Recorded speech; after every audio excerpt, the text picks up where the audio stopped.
하나님 말씀 시편 119편 73절에서 80절 말씀입니다.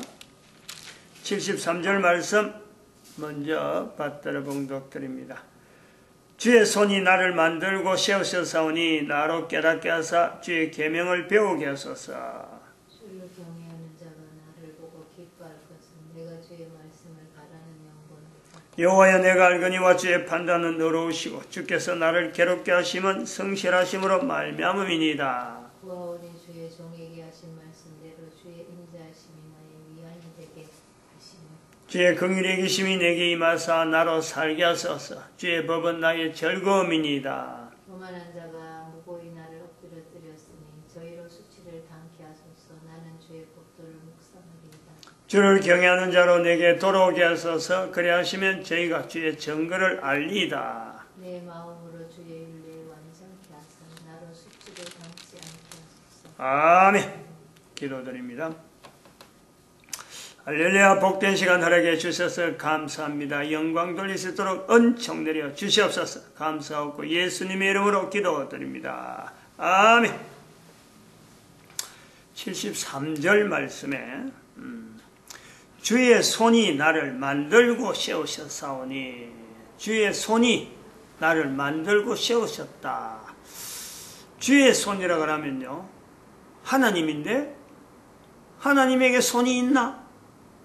이건 좀 우리가 표현하기가 굉장히 어렵습니다. 주의 손이 나를 만들고 세웠다. 이제 그 중요한 거는 앞에 주의 손은 사실 이거는 개인마다 표현이 다르다 하더라도 나를 만들었다. 이 부분. 이건 내게 한 사람이 정체성이죠. 내 한 사람이 존재하는 것에 대해서 정체성이죠. 나는 하나님이 만드셨다 이러죠. 나는 하나님의 손이 나를 만들었다. 그리고 나로 하여금 지금의 이런 자리에 세웠다 라는 거가 되잖아요. 주의 손이 나를 만들고 세웠다. 이거 표현은 주의 손은 잘 모른다 하더라도 주의 손이 나를 만들고 세웠다 하는 이 표현은요, 이거는 접근이 가능해요. 누구든지 표현할 수 있어요. 주의 손은 뭐 있다, 이거 주의 손이다, 저것이 주의 손이다, 이 설명은 힘드는데 주의 손이 나를 만들고 세웠다, 하나님이 나를 만들고 세웠다, 하나님의 손이 나를 만들고 세웠다 라고 하는 표현은 가능할 것 같아요. 그런데 잘 안 하고 있죠. 안 하는 거하고 앞으로 할 거하고는 또 다르니까 앞으로도 할 수 있다는 거예요. 우리가 역사시대를, 역사 이전 시대가 있고 역사 시대가 있다. 인류 전체에서. 인류사 그러면 역사 시대란 말이죠. 그럼 역사 시대라고 할 때 역사 이전 시대가 있었는데 역사 이전 시대와 역사 시대. 문헌이 남아있다. 문서가 남아있다. 글자가 남아있다. 기록물이 남아있다. 이것에서 우리가 역사시대라 그러죠. 역사시대. 그리고 역사시대는 어떤 문자가 제일 앞장선 문자일까? 그럴 때 아버지란 이름으로서 아버지란 이름을 부르는 데서, 즉 하나님을 아버지라 부르는 데서 시작하자. 그러면 아버지라 했을 때 아들, 딸은 뭐냐? 아들, 딸은 그 아들, 딸의 의미에 대해서 역사적으로 불려진 아들, 딸로 불려진 여러 가지 구분된 역사가 있었고, 그리고 아들, 딸이라고 하는 것에서 또 어떤 의미가 있느냐? 그것을 우리가 지난 시간에 한 5가지 해왔습니다. 그 끝을 낼 수 있는데, 아들, 딸의 의미라고 하는 이 부분에 대한민국 사람만 역사시대라고 하는 이 요소 때문에 다른 나라 사람들은 사실은 이걸 별로 안 해도 됩니다. 대한민국 사람만 역사시대 문자잖아, 문자. 문자 시대에게는 문자가 있기 때문에 역사라고 부르는, 분명한 역사 이전 시대와 역사 시대를 구분하는데, 전 세계 인류 중에서, 인류가 쓰고 있는 언어 중에서 대한민국 사람, 북한도 마찬가지죠. 북한과 남한이 쓰고 있는 문자, 한글, 아들, 딸을 사용하는 거고, 아들, 딸이라고 하는 언어가 남겨져 있는 거하고, 이 한글이라는 것이 어떤 의미가 있느냐. 우리가 한글을 쓴단 말이에요. 근데 전 세계에서 한글과 같은 문자가 있느냐? 아무 데도 없어요. 유일하게 대한민국 쓰고 있는 이 문자, 한글은요, 전 세계에서 유일한 위치를 가고, 유일한 위치. 요걸 우리 한글을 쓰는 사람들이 이걸 알아야 돼요. 앞으로 우리 시대가 지금 4차 산업시대가 4차 산업혁명이라 4차 산업혁명. 4차 산업이 아니고 4차 산업혁명이래. 1차 산업혁명, 2차 산업혁명, 3차 산업혁명까지는 왔는데 4차 산업혁명이란 말을 2014년부터 했다.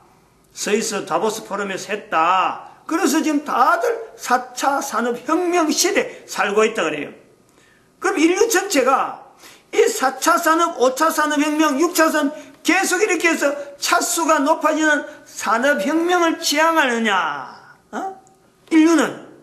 그래서 계속 뭔가 문명의 발전을 지향하면서 인류가 나아가고 경제생활의 윤택감, 우리가 편리함, 이렇게 인류 시대가 나아갈 것이냐. 그 인류의 어떤 역사 시대니까 과거의 역사와 현재의 역사를 우리가 보고서 앞으로의 역사를 우리가 비교해 볼 적에 역사 시대는 바로 문헌을 왜 중요시 하느냐. 과거에 남겨진 문자를 보고 지금을 우리가 해석하면서 앞으로하고 어떤 관계가 있느냐. 이게 역사 시대인단 말이에요. 4차 산업혁명이라는 이 표현이 지금 나오는 이때에 지금까지 이런 말을 쓰려고 하지 않았는데 워낙 문명이 막 이상하게 막 발전돼가지고 융합이다 하면서 막 지금 현재 여러 가지가 과거의 개념 가지고 오는 전혀 설명 안 되는 산업시대가 되니까 4차 산업시대란 말을 산업혁명이란 말을 이제는 쓴단 말이에요. 우리 그것을 또 농산물을 집어넣어버리면 농산물하고 관계된 걸 해버리면은 이게 또 6차 산업시대, 6차 산업.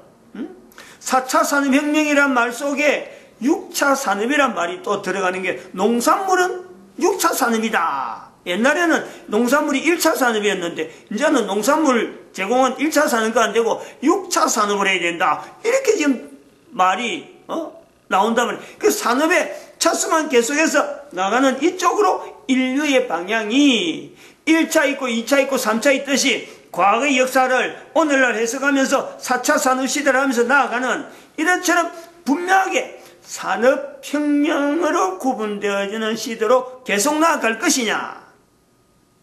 이 문제가 있다니까. 남자, 아들과 딸이라 하는 이 개념, 이 의미는 우리가 지난 시간에 여러 가지 의미를 많이 했습니다. 많이 했는데 그 중에서 문화 통일 시대라는 말을 했습니다. 문화 통일. 왜냐하면 모든 나라에 언어가 다르고 문화가 다름에도 불구하고 가족을 구성하는데 아버지와 엄마가 있다. 그리고 아들, 딸. 표현 방법은 다 다르도 아버지는 시작이고 엄마는 따라오는 거라 하면 아들, 딸이라 하는 이 표현 가지고 전 세계가 언어가 가정을 구성하는데 구성 요소에서 아버지, 엄마, 아들, 딸 이 내용이 통일이 되어 있다. 요 개념을 가지고 전 인류는 앞으로 통일성 있게 문화가 통일성 있게 가는 하나의 이 의미가 아들, 딸이라 쓰는 의미에서 들어가 있다. 이렇게 이야기했습니다. 그럼 지금 아까 말했지만 1차 산업혁명이라고 2차 산업혁명하고 3차 산업혁명 나가면요. 통일이 아니에요.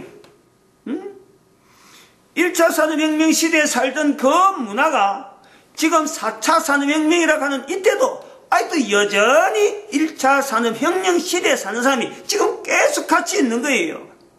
그럼 이 통일이 아니잖아요.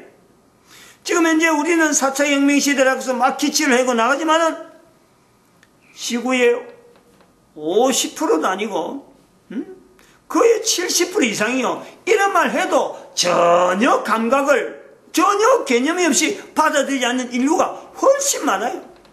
그 4차 혁명 시대라 해도 4차 산업혁명 시대라 그래도 사람들이 같은 동시대에 살고 있는 지금에도 70억 인구 중에서 모르는 사람이 거의 대부분이라는 거예요. 우리끼리만 지금 4차 혁명 시대, 산업혁명 시대라고 부르짖고 가는데 이것은 통일이 아니란 말이에요. 그럼 아들과 딸이라 하는 의미와 대한민국이 쓰고 있는 한글 이거는 대한민국만 쓰는 거예요.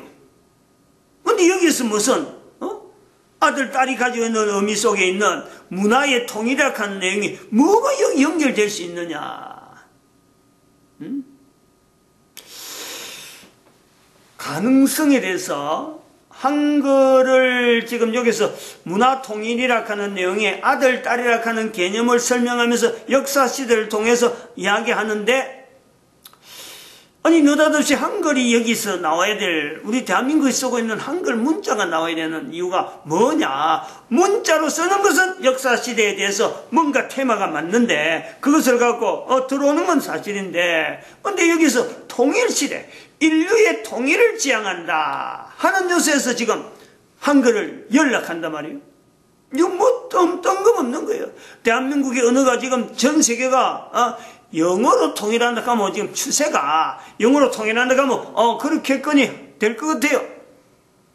근데 한글은 대한민국만 쓴단 말이에요. 근데 여기서 대한민국 쓰는 언어 가지고 70억 그 중에서 5천만, 저쪽에 북한까지 다 해봐야 7,500만, 만주에 있는 또 한조까지 치면은 뭐 다 해서 한 1억이라 하자. 1억. 70분의 1이 되는 이 언어가 지금 현재 한글 쓰고 있는데, 이 언어 갖고 어떻게 지금 미국이 딱 장하고 계속해서 미국 언어로 써야 될 거고, 중국도 지금 영어로 지금 발음하는 내용을 다 바꾸고 있는데, 영어로 안 되는 중국조차 영어로 지금 바꾸고 있는데, 어떻게 한글이 이제 시작하면서 한글을 갖고 전 세계 문화 언어의 문화혁명의 나름대로 문화적인 요소의 통일시대를 지향할 수 있다. 이걸 어떻게 이야기해? 무슨 근거로 가고 해? 근거로. 여기에 우리가 열 수 있는 한 가지 가능성에 대해서 이제 접근하는 거죠. 한글이 분명히 나오는 것은 문자로 되어지는 것에서 전 세계에서 유일하게 문자로 기록되어지는 것에서 말이 나오는 대로 기록할 수 있는 전 세계 어디에도 없는 유일하게 대한민국 한글은 바로 그 기능이 있단 말이에요. 모든 나라의 언어는 들으면은 자기 나라 언어로 쓰려고 다시 한번 자기 스스로 개인적으로 문자를, 그 나라 언어를 배운 사람들이 문자를 들은 대로 다시 번역을 자기 머릿속에 번역하는 거예요. 이거는 어떻게 써야 되는 거다, 이거는 어떻게 써야 된다, 요거는 어떤 뜻하고 연결된다, 이걸요 다 확인을 하고 2차를 거쳐서 3차에 비로소 문자로 쓰는 것이, 이것이 일반적인 언어입니다. 거의 표어 언어래. 표어 언어. 근데 우리는 음으로 나타난 대로 그대로 글자를 적을 수 있는 것이 한글의 특징이라. 그래서 말하는 대로 말하는 기호만 몇 가지 딱 익혀나면은, 우리나라의 이주한 여성들 앉혀놓고 4시간 공부했는데 밑에 받침 없는 거 몇 가지 조금 어려운 건 하나군요. 나무, 보자기, 이렇게 간단한 거, 받침 없는 거, 이런 거 불러주는데요. 거의 다 4시간 가르쳤는데 이게 되더란 말이에요. 누나, 아버지, 요런 거 금방 받았어요. 한 10명인가 앉혀놓고 이래 영상을 보여주는데, 전 세계 언어에 이런 언어가 없어요. 어쨌든 실제로 그걸 우리가 테스트 해보는데 4시간 앉혀놓고 전혀 내용을 모르는 사람들 앉혀놓고 4시간 강의했는데 그 나라 언어로, 가르치는 언어로 쓸 수 있다. 어림도 없어요. 어림도 없어요. 우리는 알파벳만 배운 데만 해도 시간이 한참 걸리네. 영어로 할 때, 처음 영어 배울 때 알파벳 A, B, C, D, Z까지 쓰는 데만 해도 한참 걸리는데 그게 몇 시간 두고 하는 거예요. 여기 이제 가능성의 한글의 언어가 표음 문자에서 전 세계 유일한데, 이 표음 언어로 가지고 된 한글을 전 세계 통일하는데 가능성을 우리가 비교하는 거요. 어느 거하고 비교하면 될까? 어느 거하고 비교하면. 이제 목사니까 성경이 있다요. 성경. 성경이 지금 현재 있지만은 지금 전 세계 보급되어 있잖아요. 이제 전 성경이 되기까지 2000년의 세월이 걸렸어요. 시간이 어떻든 간에 전 세계적으로 2000년 전에는 감히 생각지도 못했던 일이 현재적으로는 전 세계에 성경이요 보급되어 있어요. 아니 성경이 보급되어 있는 거, 그래서 성경으로 인류가 전체적으로 이거 하나님의 말씀이다, 교회 가면 보게 된다, 그리고 이걸 가지고 교회 목사님들이 설교하고 있다, 이것 가지고 우리가 이런 걸 사용하는 종교단체를 개신교라 그런다, 다 이렇게 알려져 있어. 그 성경의 위치야 워낙에 보편적이라. 전 세계 문자로 쓰면서 글자를 가지고 국가 단위든 어떤 그 일정한 집단의 수가 많으면요, 다 그 나라 언어로 다 지금 번역이 다 돼 있어요. 더구나 인터넷으로 이거는 숫자만 눌리고 아니면 화면에 등장만 시키면요 그냥 짤짤짤짤 나오는 거 소리를, 자기 나라 소리를 들을 수 있어요. 어마어마하게 발전했어요. 그만큼 보편적이다. 2000년 전에 생각도 안 했어요. 어떻게 성경을 가지고 전 세계가 이걸 보편적으로 하리라. 그때는 생각도 못하는 거죠. 그럼 지금 이런 비교를 하는 거예요. 대한민국의 한글의 언어를 가지고 한글이라고 하는 이 문자가 전 세계에 통일적으로 나타날 때가 있다.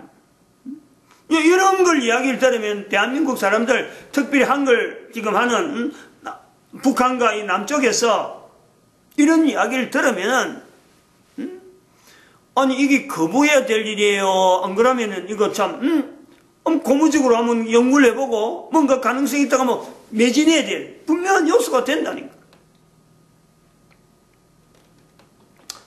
여기서 우리가 비교를 하나 해보자고요. 한번 생각을 해보자. 자, 우리가 쓰고 있는 한글인데 진짜 맞느냐 안 맞느냐 한번 질문을 해봐야 되는 거예요. 성경하고 비교해가지고 한글을 세종대왕이 만들었다, 맞냐 틀리냐. 한글은 세종대왕이 만들었다. 우리가 쓰고 있는 이 문자, 우리가 쓰고 있는 지금 언어잖아, 언어. 우리가 쓰고 있는 언어가 한글인데, 한글을 세종대왕이 만들었다? 맞나, 틀리나? 틀렸다. 틀렸다고 대답해야 이게 정답이다. 왜냐면은, 한글은 문자예요, 문자. 문자, 한글은 누가 만들었느냐? 세종대왕이 만드는 거죠. 언어 한글은, 우리가 쓰고 있는 언어로서 한글은요, 오래 전부터 사용되어 오는 거예요. 사용되어 오던 거를 문자로 세종대왕이 만들었다, 이래야 되는 거죠. 맞는 거 아니에요? 그럼 한번 또 성경을 한번 이야기해 보자고요. 성경은 이스라엘이 만들었다, 이스라엘 백성들이 만들었다. 성경은 맞나 틀리나? 그 대답이 한글을 질문당하는 거 비슷하죠. 이스라엘이 맞을 거기도 하고 안 맞을 거기도 하고. 성경을 이스라엘 국민들이 만들었다 하면요, 이건 틀린 거예요. 이스라엘 백성들이 역사 속에서 나타나는 문자화식이에요. 이스라엘이 가지고 있는 문자를 가지고 문자화해서 이제 구조로 만들어낸 거예요. 이렇게 말해야 된다 이 말이에요. 성경과 한글의 차이가 바로 그런, 성경과 한글의 비슷한 요소가 바로 이런 요소가 있어요. 성경을 사용하는, 현재 보편적으로 사용하는 모든 사람이 성경을 가지고 읽는 사람들의 입장에서는요, 성경을 이스라엘 사람들이 만들었다 하면요, 이거는 받아들이지 않아요. 그러면 지금 이스라엘 사람들이 성경을 가지고 야 이거 우리가 만들었다 주장하느냐? 주장하는 사람이 아무도 없어요. 성경을 현재 사용하는 사람들은 이스라엘 사람들이 성경을 만들었다라고 고백하는 사람도 없고, 성경은 하나님의 말씀이다.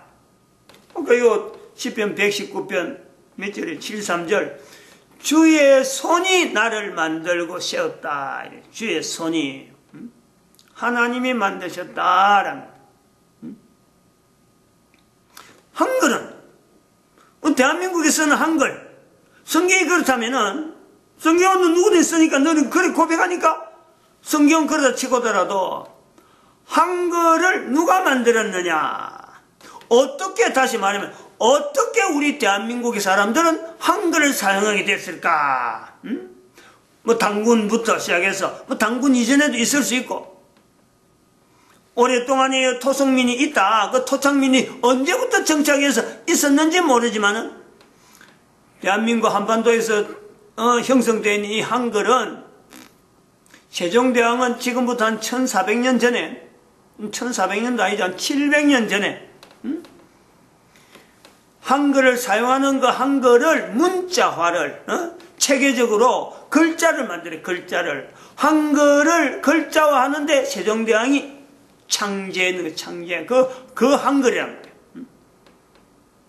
근데 우리 민족 전체가 어떻게 해서 우리 이 땅에 있으면서 전 세계가 가지지 않는 어떻게 소리나는 이런 내용을 문자로 기록하는 할 수 있는 이 한글을 우리는 사용했을까?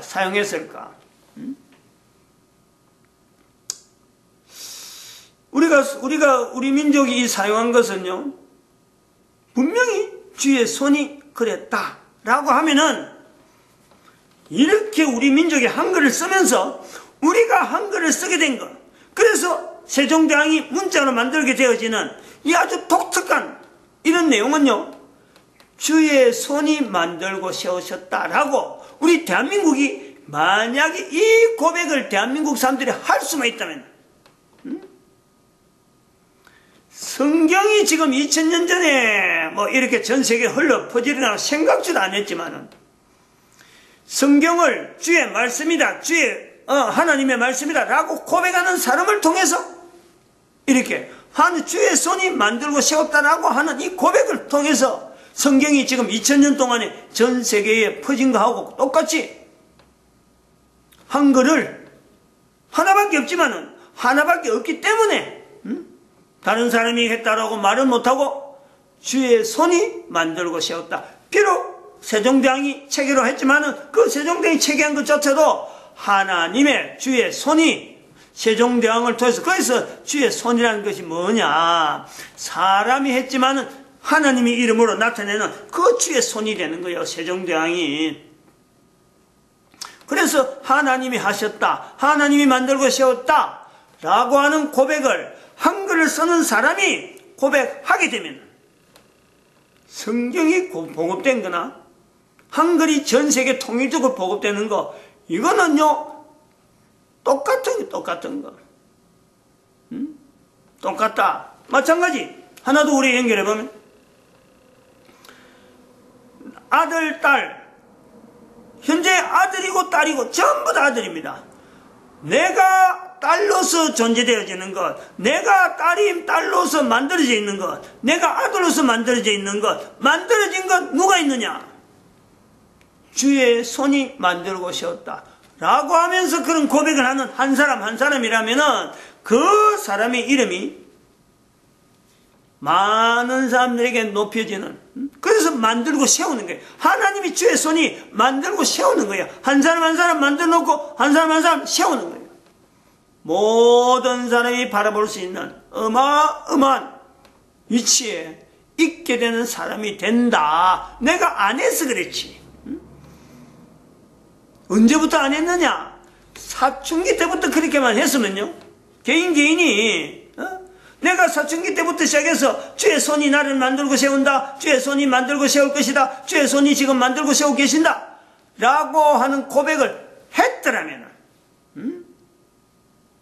이 성경 아까 시편 119편 87-3절에 있는 이런 말씀을 듣고는요, 아주 전율하는 거예요. 전율하지 않을 사람이 없어요. 나를 만들고 세웠다. 여기 성경에 나오는 나라 하는 게 바로 내다, 내. 누구든지 고백할 수밖에 없단 말이에요. 우리 하나 더 전전하면은, 더 발전하면 그래요. 왜라는 말을 하면요, 왜 한글이 만들어졌을까? 한글이 왜 성경이 만들어졌을까? 이러죠. 왜 내가 만들어졌을까? 남자가. 왜 여자가 내가 만들어졌을까? 다 얘기합니다.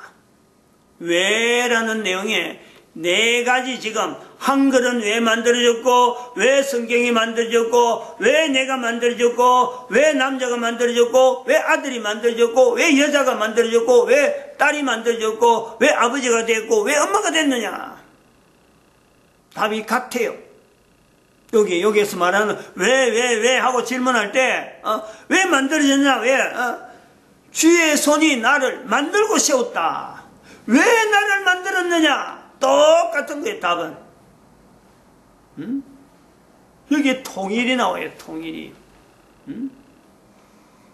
무슨 통일이 나오느냐. 한글이라는 자체가 문자란 말이에요, 문자. 언어란 말이에요, 언어. 기록으로 남긴 문자를 통해서 역사 시대를 우리가 본다라고 할 적에 통일된 내용은 똑같아요.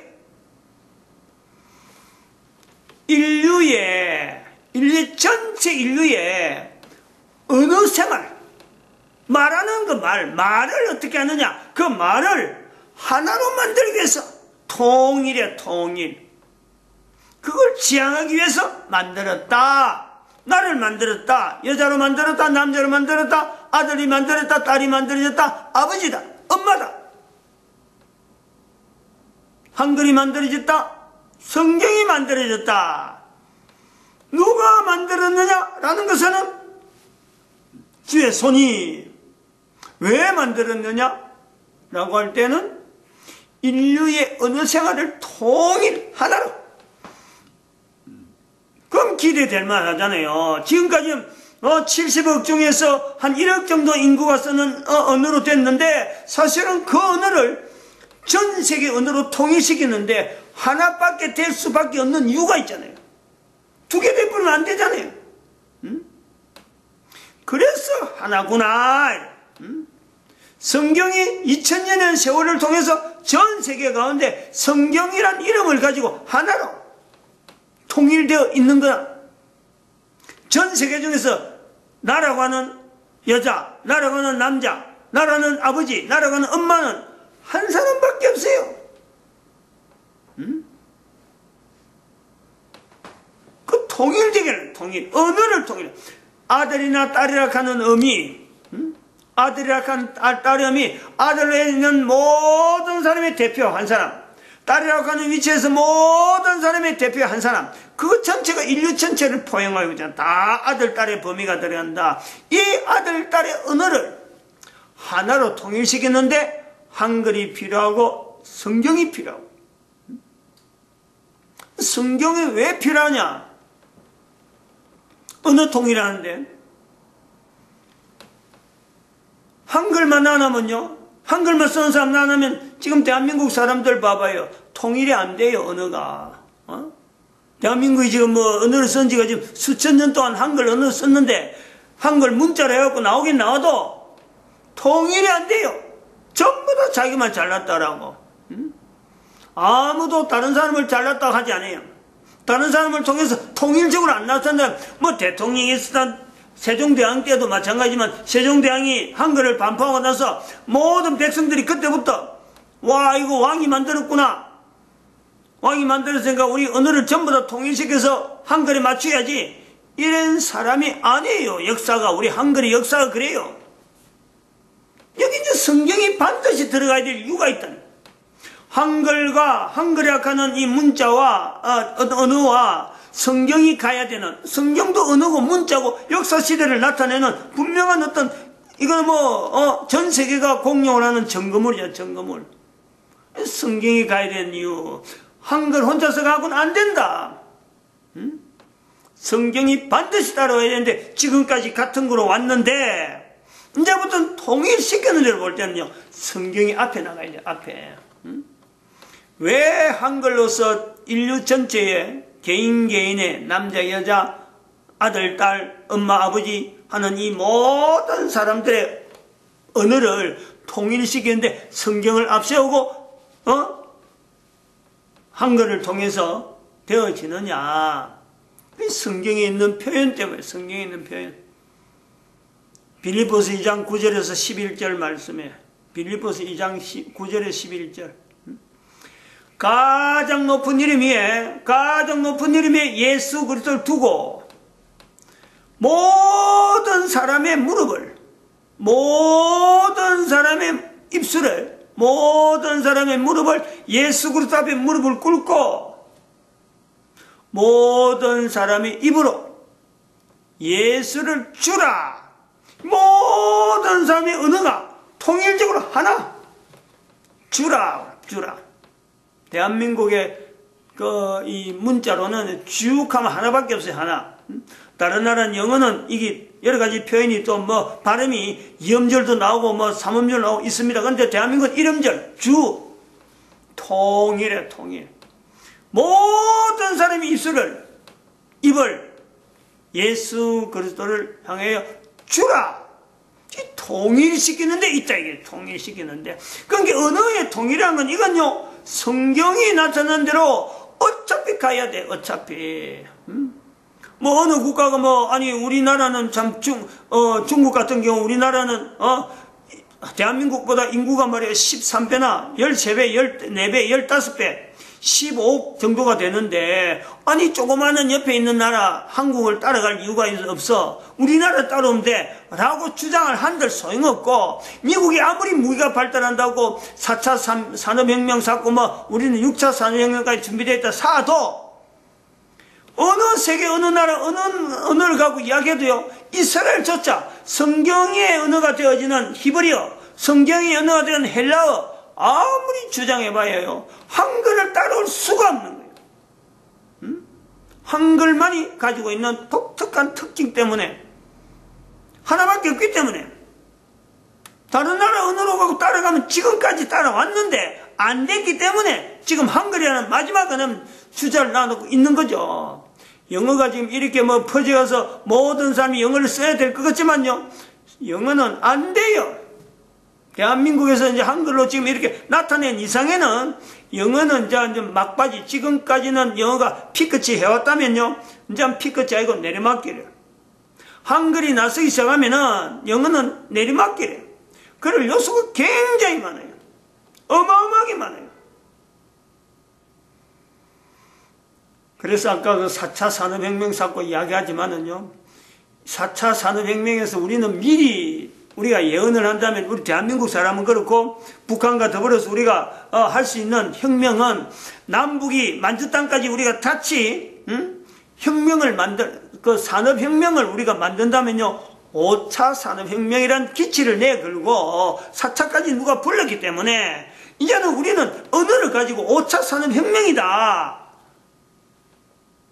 그래서 언어 통일하는데 이걸 산업 요소, 언어 통일을 산업 요소로 잡고 전 세계를 시장으로 해서 나가면요, 경제적으로는 뭐든지 우리나라는 한글을 쓰는, 특별히 남북한이 쓰고 있는 이 한글을 통해서요, 따라올 수 있는 나라가 없어요. 왜냐면 모든 나라에 지금 한글을 보급해야 되는 이런 위치가 있다니. 시장이 어마어마하게 있는 거예요. 이거는 아무도 이걸요 침범할 수가 없어요. 특허가 필요 없어. 언젠가 제가 한번 그런 꿈을 좀 꾸봤습니다만, 이제 내 남한테 말을 했다는 게 꿈을 자다 꾸는 꿈이 아니고, 한 지금부터 한 10년 가까이 됐는데, 우리 그 전도지 B5 형태 그 책자, 그 전도지 천국 가는 길 하는 그 전도 책자죠. 전도 책자 10면짜리 12면짜리 B5 용지를 이렇게 넘기는 건데, 중철로 해갖고 돼갖고 그걸 만들 때 그래 생각했어요. 이걸 가지고, 이 책자를 가지고 전 세계 한글을 보고하는데 썼으면 좋겠다. 제가 그래 이야기했어요. 한글을 보고하는 건 벌써 그때부터 이야기가 나왔죠. 오래됐어요. 이야기 오늘날 갑자기 이야기하는 거 아니에요. 이게 얼마나 이게 가능성 있는 이야기냐. 통일시키는, 문자로 언어 생활을 통일시키는, 전 세계 인류를 언어 생활을 통일시킨다는, 이거는 가슴 벅찬 일이에요. 가슴 벅찬. 그건 이스라엘도 성경이라고 하는 이내 자기들 문자로 만들었지만, 성경은 성경대로 따로 막 각 나라 언어로 번역되지만 성경도 미처 이해를 못하고 있는, 한글을 허락하신 하나님. 우리가 이 고백이 나타나면서 전 세계를 향해서 이렇게 되어질 수 있는, 될 수밖에 없는 흔적들. 실제로 지금 현재 한글과 더불어서 다른 사람이 나타나는 여러 가지 어떤 이 응용하는 내용들을 우리가 자료를 보면은 영어를 쓰는 사람들이 영어 쓰는 사람들이 영어를 지금 쓰기 때문에 다른 나라 언어를 배우려고 하진 않아요. 영어를 쓰는 사람들이 제일 어려운 문자가 뭐냐. 막 배우려고 막 애를 쓰는데 정말 어렵다. 잘 안 배워진다 이거죠. 제일 어려운 문자가 저쪽에 뭐예요?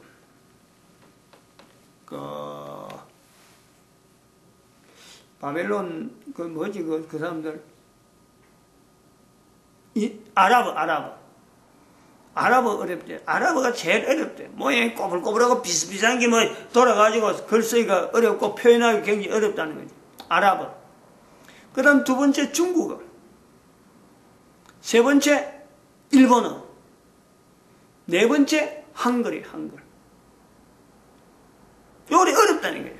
항목이 나오는데 근데 배우지 않으려고, 다른 거는 막 배우는 게 왜 영어로 해서 뭐 전부 다 통용이 되니까 영어로 쓰면서 배우는 입장이 되니까 그 성의가 다들 뭐 그렇게 없잖아요. 뭐 꼭 배워야 된다는 건 아니니까 뭐 꼭 배워야 되는 사람이 있을 때는 막 정말 힘들게 하지만은 영어로 쓰는 사람이 가장 어려운 중에서도 가장 배우기 쉬운 것, 그게 한글이다 이런 거.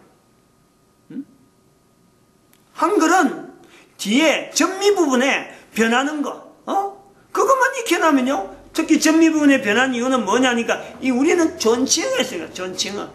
전 세계 존칭어가 없거든.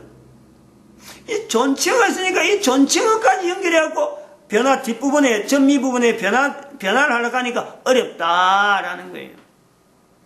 두 번째, 중국에 가면은, 중국이 현재, 중국의 애들 가르치는 국어 시간에 자기들 나라 중국어를 가르쳐 나가는 애들 입학하면은 자기들 문자로 가르치는 제일 거의 처음으로 시작하는데,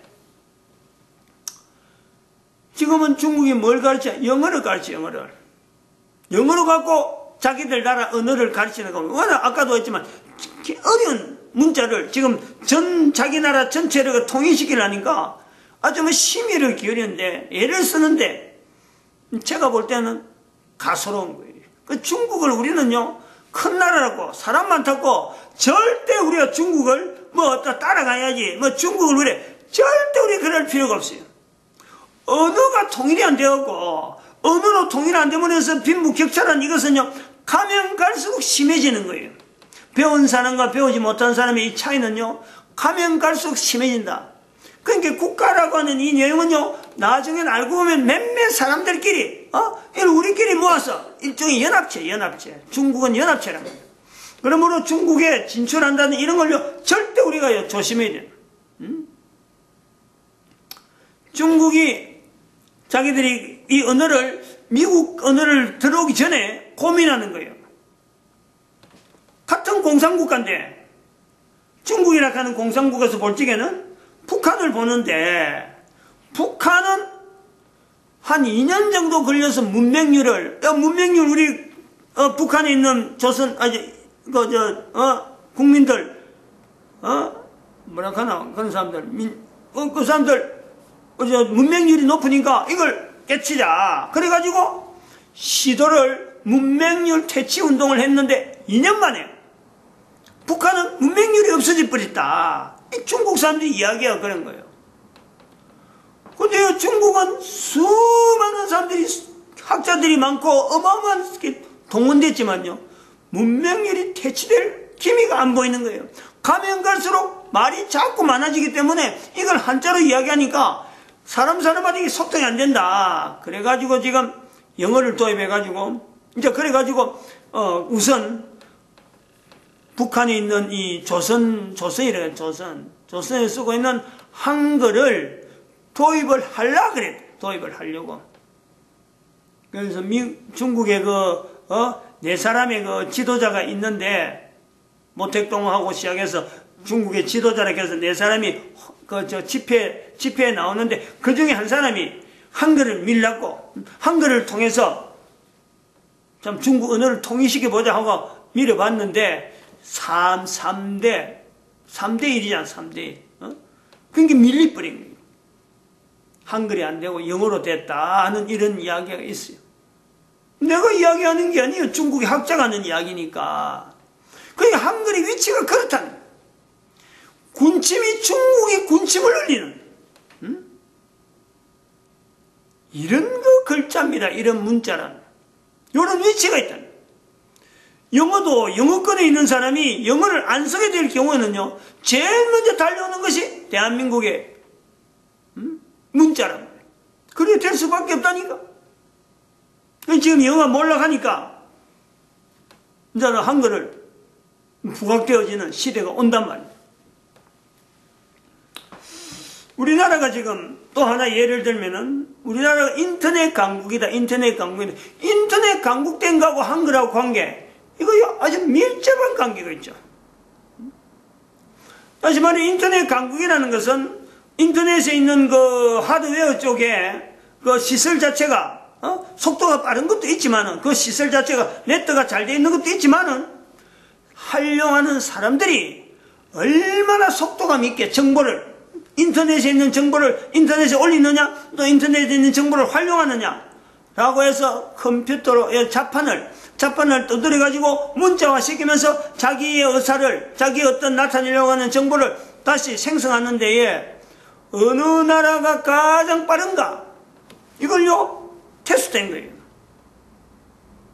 영어보다 빨라요. 우리가 자판기 눌려가지고 표현하는 내용이 영어보다 빠르단 말이에요. 여기 입증이 되는 거예요. 영어가 우리 한글보다 늦어요. 우리는 한글이 받침이 있어서 늦을 것 같으나 우리는 소리 나는 대로 그대로 내가 지금 말하는 내용을 그대로 막 현장으로 아주 자막으로 두두둑 해서 내오기 때문에 중간에 단어를 생각한다든지 이게 좀 대문자가 돼야 되고 소문자가 돼야 되고 이게 지금 뭔가 좀 생각해야 될 게 여성인지 남성인지 이런 문법에 관계된 내용이 하나도 없어도 우리는 그냥 진정이 된단 말이에요. 들은 대로 생각나는 대로 바로 표현하니까.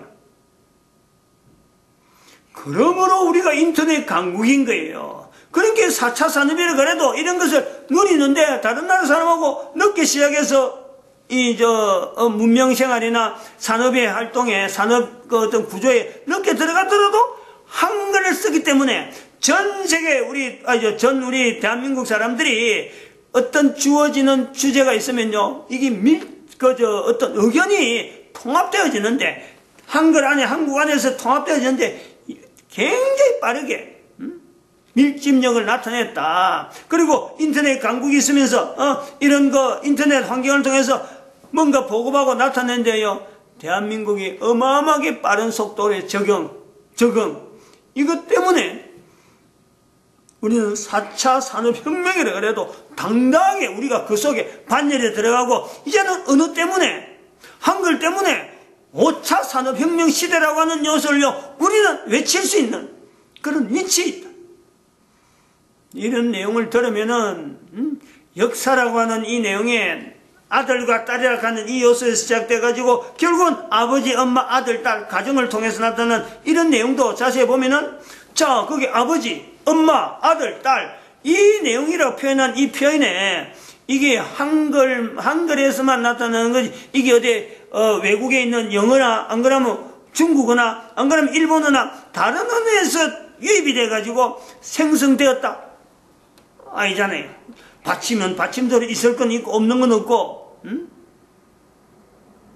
이렇게 막 섞여서 혼재되어 있는 이런 언어로 해서 아버지, 엄마, 아들, 딸로 되어 있는 이 문자에 대한 구성, 이 형태, 한글에 대한 독특성, 역사시대에 대한민국 언어는 전 세계 언어와 다르게 언어가, 즉 한글이라는 것이 문자와 글자가 되어지는데 언제 시작했고, 언제 이것을 누가 했고, 그것이 과정이 어떻고, 의도가 뭐며, 이런 내용이 되어 있는 것도요, 전 세계에서 한글밖에 없어요. 이런 특징 때문에 다른 어떤 산업에 기웃거리면서 항상 후발주자로 가는 그런 것 갖고 우리가 산업을 어떻게 할 것 없이 5차 산업혁명이라는 시대를 우리 스스로가 내걸고 이제 북한하고 관계가 지금 이제 문 열리는 이때 됐으니까 요거 같이 우리가 지난번에도 2018년 4월 27일 날 남북 정상회담할 때 제가 도보다리에서 한 이야기가 그렇잖아요. 거기서 이 중요한데 아무런 어떤 건 남북 정상인데 처음 만났는데 대화가 될 수 있는 것은 한글이 있었기 때문에 가능하다. 요걸 우리가 봐야 돼. 그래서 누가 지금 역사에 남북 정상회담이라는 일이 없어도 누가 이 일을 하고 있느냐? 하나님께서 때가 되어서 대한민국이라는 위치를 전 세계 사람들에게 언어 통일시키려고 하는 분명한 목적이 있어갖고 이런 것을 허락하셨다 하는 이런 고백을 하려고 철저히 애를 써야 돼요. 이거 안 하면 우리는 정말 그 역사에 다음의 시대에 할 말이 없는 이런 기회를 준데도 하나님께서 하셨다는 말을 하지 않고 미기직 하면요 그만큼 고통이라는 이 세월은 더 빨리 다가오고 또 고통이 벗어질 것이 오래 걸리는 그런 요소를 우리는 안고 있다. 하나님이 하신다는데 우리가 거기서 반대하고 미기직거릴 이유가 없어요. 적극적으로 뛰어들면 된다. 주의 손이 나를 만들고 세우고 계시는 이 놀라운 역사를 대한민국 사람들은 만주 땅에서부터 저 제주도까지 있는 모든 사람 한글로 쓴 사람들은 다 여기 동참해야 되고 시베리아 저 벌판에 있는 소련에 있는 또 우리 동포들도 있잖아요. 저 멀리 흩어져 있는 저 중앙아시아까지 흩어져 있는 수많은 우리 동포들 한글 쓰고 있는 이 모든 사람들은 다 같이 지금 5차 산업혁명이라는 소리 할 적에는 이 한글 때문에 대한민국에서 외친다 하고 이렇게 다 동참할 수 있도록 그리고 누가 하나님이 하고 이 간격 속에 우리가 통일시키는 놀라운 역사에 주역이 될 수 있기를 바랍니다. 마칩니다. 기도드립니다. 할렐루야.